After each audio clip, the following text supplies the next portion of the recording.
নমস্কার বন্ধুরা, তো আজকের নতুন সপ্তাহে একটা নতুন টিউটোরিয়াল নিয়ে আপনাদের সামনে হাজির হয়েছি। তো যে টিউটোরিয়ালটা দেখাবো সেটা ওপেন করছি। দেখুন, এটা হচ্ছে একটা রোলিং টেক্সট এফেক্ট, যেটা আপনারা দেখতে পাচ্ছেন। এটা আমি ফটোশপের সাহায্যে তৈরি করেছি। কীভাবে এই অ্যানিমেশন, এই যে রোলিং অ্যানিমেশন টেক্সট এফেক্ট কীভাবে ফটোশপের সাহায্যে তৈরি করেছি, এটা আজকে আমি আপনাদের দেখাতে চলেছি। আপনারা নিশ্চয়ই দেখেছেন, আপনারা দেখেছেন কোনো সিনেমাতে কোনো নাম বা কোনো হেডলাইন কীভাবে নিচ থেকে উপরের দিকে উঠে যাচ্ছে, এটা কিভাবে তৈরি করা হয় অনেক ভিডিওতে আপনারা দেখে থাকবেন। তো এই ভিডিওটা কিভাবে তৈরি করেছি ফটোশপের সাথে, সেটা আমি দেখাতে চলেছি। তো দেখুন, এটাকে আমি এখন কেটে দিই, ক্লোজ করে দিলাম। তো দেখুন, আমার ফটোশপটা ওপেন করা আছে। চলে আসি আমার টিউটোরিয়ালে। তো টিউটোরিয়াল শুরুর আগে আপনাদের অশেষ ধন্যবাদ দিয়ে রাখি, কারণ আপনারা আমার চ্যানেল দেখছেন, লাইক করছেন, কমেন্ট করছেন, সাবস্ক্রাইব করছেন। আমাকে এত এনকারেজ করার জন্য আপনাদের অশেষ ধন্যবাদ জানিয়ে রাখি। এইভাবে আপনারা আমাকে সহযোগিতা করবেন। নিশ্চয়ই আমি আগে ভিডিওটাতে দেখিয়েছি যে কোনো ভিডিও নিচ থেকে ডান দিক বা বাম দিক থেকে টেক্সট যখন কীভাবে টেক্সট দেখতে পান আপনারা, রোলিং হচ্ছে, মানে জাস্ট ডান দিক থেকে বাম দিকে চলে আসছে বা বাম দিক থেকে ডান দিকে চলে আসছে। তো কিভাবে করব সেটা আমি দেখাচ্ছি আপনাদের। তো এরপর আমার ডান দিক থেকে এবং বাম দিক থেকে এই রোলিং টেক্সটটা দেখানোর জন্য আমাকে টেক্সট লিখতে হবে। তো দেখুন, এই লেয়ারের আমি চোখটা বন্ধ করে দিই, মানে এই টেক্সটটা আমি দেখানো হয়ে গেছে। তো টেক্সটটাকে আমি বন্ধ করে দিচ্ছি।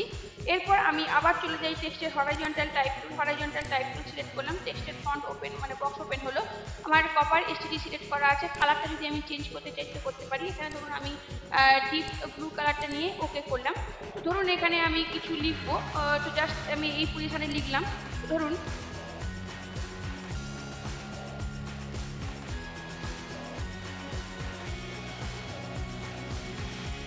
তো দেখুন, এটা আমি লিখে জাস্ট দেখুন, এবারে আমি এখানে মুভ টুল সিলেক্ট করলাম। মুভ টুল সিলেক্ট করার পর টেক্সটটাকে আমি এখানে অ্যাডজাস্ট করে বসাবো।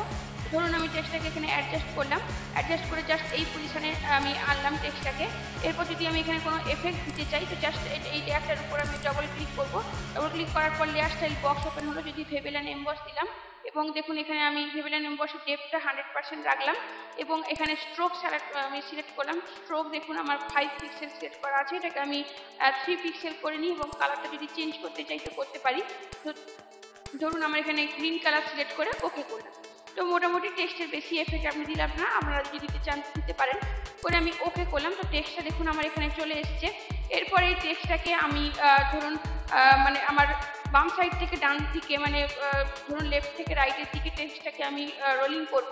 তো তার জন্য দেখুন, আমার যেহেতু টাইমলাইন এখানে খোলা আছে, তো টেক্সটের লেয়ারটা আমার তৈরি করার সঙ্গে সঙ্গে দেখতে পাচ্ছেন এই টেক্সটটা আমার এখানে চলে এসছে, কিন্তু সেটা 5 সেকেন্ডের পর থেকে এসছে।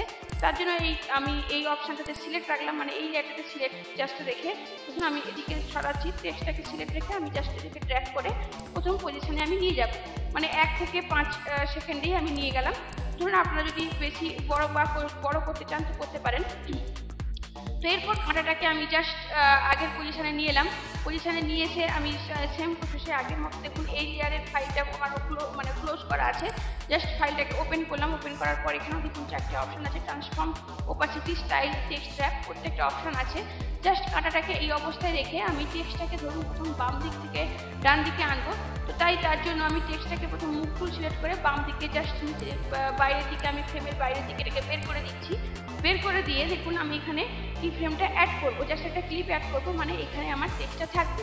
জাস্ট দেখুন এইখানে এটাকে জাস্ট ক্লিক করলাম। ক্লিক করার সঙ্গে সঙ্গে এখানে আমার ক্লিপটা, মানে কি ফ্রেমটা অ্যাড হয়ে গেল।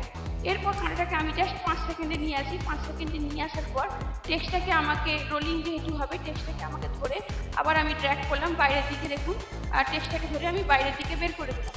তো বের করে দেওয়ার সঙ্গে সঙ্গে দেখতে পাচ্ছেন যে এখানে একটা টাইমলাইনে দেখুন ক্লিপিং মার্কস অ্যাড হয়ে গেছে, এবং টেক্সটটা এই ক্লিপে আমার আটকে আছে। এরপর যথারীতি আমি আবার এটাকে চালু করবো, ভিডিওটাকে চালু করবো। জাস্ট দেখুন আমি ভিডিওটাকে চালু করছি। দেখুন ভিডিওটা কি সুন্দরভাবে এখানে টেক্সটটা রোলিং হচ্ছে, বাম দিক থেকে ডান দিকে চলে আসছে, এবং ফটোশপ দেখুন রেন্ডার করছে, একটা সবুজ রঙের দাগ দেখুন চলে আসছে। এরপর আমি যখন ভিডিওটা চালু করবো তখন খুব স্মুথভাবে ভিডিওটা চলবে। দেখুন জাস্ট আমি এবারে ক্লিক করে দেখছি যে দেখুন কি সুন্দরভাবে আমার এই যে লেখাটা বা জাস্ট বাম দিক থেকে ডান দিকে আমার চলে আসছে।